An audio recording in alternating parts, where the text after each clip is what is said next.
Hey, Real Green Ninja here. Today we're talking about an important message for people that take credit cards, so let's begin. Now, there is a thing called PCI Compliance. I've done a couple videos on it, one about what it is, and the second one about the PCI credit card scanning tool that has been added in the latest update of Service Assistant. The thing is we are getting everyone's databases to be PCI compliant, especially on the hosted side of things. If you take credit cards, it is very, very, very important that you do not store credit cards inside of Service Assistant itself. If you are a CAW customer or use them for credit card processing, we can definitely create a credit card user profile for those customers that have a credit card that they want to keep using over and over and over again. The thing is this isn't something Real Green decided. This is in order to be in alliance with that PCI standard that the credit cards have put in place. So what's going to happen if you're a hosted customer that takes credit cards? Someone should be contacting you in the near future if you have any credit cards currently stored in your database to discuss what's going to be going on. I don't have an ETA on it, but in the near future, for our hosted customers, they will be removing any credit card numbers that are in the database. Now, the thing is, credit card might not just be stored on the customer's account. It can be stored in like a technician note or a customer note, or it could be even like a call log. There is a tool that we have in place that will scan your database and look for any 15 or 16 digit number starting with 3, 4, 5 and give you the option to even mask those card numbers. So if you want to at least keep the last 4 in there, you can. But the thing is very, very important. You cannot keep full credit card numbers in the database anymore. If you are a CAW customer that uses it for credit card processing, there is a place where you can actually create a profile for a customer, so that way you can have that credit card on file and just keep using it over and over and over again. Otherwise, if you do not create that profile for the customer, you will have to manually enter the credit card number every time you want to use that credit card for entering payments. If you're not a hosted customer, it is very, very important that you go through and you make sure that you don't have any credit card number stored. You definitely call Real Green. We'll be more than happy to help you. Our CAW help desk, again, it has tools to do stuff. But like I said, you don't want to have any credit card numbers in there. As far as the tool is concerned, what we can do is we can click on Tools, Utilities, and then you'll see there's a PCI credit card scan. My test system, I've already done a scan and I've gone through and I actually masked them. So that way when I run it says, hey, there's no credit card numbers detected. Excellent. If there were credit card numbers in there, it will warn you. Again, I do have another video that actually talks about this scanning tool, so you may want to take a look for it. Now, as far as the customers, as I mentioned before, some people do have this credit card panel turned on. They may have credit card information in there. Even if you turn it off, it's possible, again, that you might have credit card information stored in some of the location. So what you'll want to do is you want to contact CAW if you are one of these CAW credit card processing type customers, so they can run a utility to help get those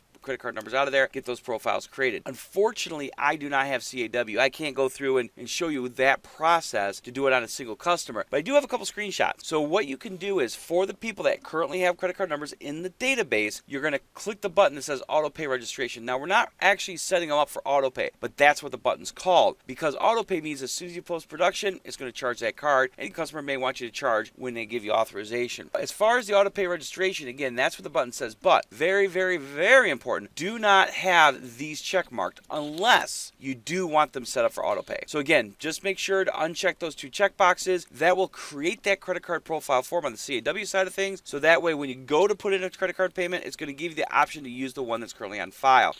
So to kind of sum up here, if you're not a hosted customer, you'll want to make sure to run that PCI scan tool, and if necessary, mask any credit card numbers. If you are a hosted customer, you will be contacted to explain what's going on. If you have any credit card numbers in your database, because you haven't been setting up profiles, someone will contact you and explain what's going on. And at some point in the future, they will be deleting any of those credit card numbers that are in the system. Again, this is not something Real Green decided. This is something because of PCI compliance. Again, this is something that has to be done, because if you have a credit card number in your database and someone takes that credit card number from your database and then uses it, your company will be held liable for the fees, because you're out of PCI compliance. So again, this is a very, very important. You got to make sure you're in PCI compliance. If you have any questions, definitely feel free to call the help desk. Here in the tech support help desk, we've gotten some information about it to help clarify things. I'm pretty much reading off that information that they sent us. But like I said, very, very important. We want to make sure that you're within PCI compliance. You don't want to be held liable and have to pay those fines. So other than that, I hope this kind of clarifies some things, give you some insight of what's going on, and you guys have yourself a wonderful day.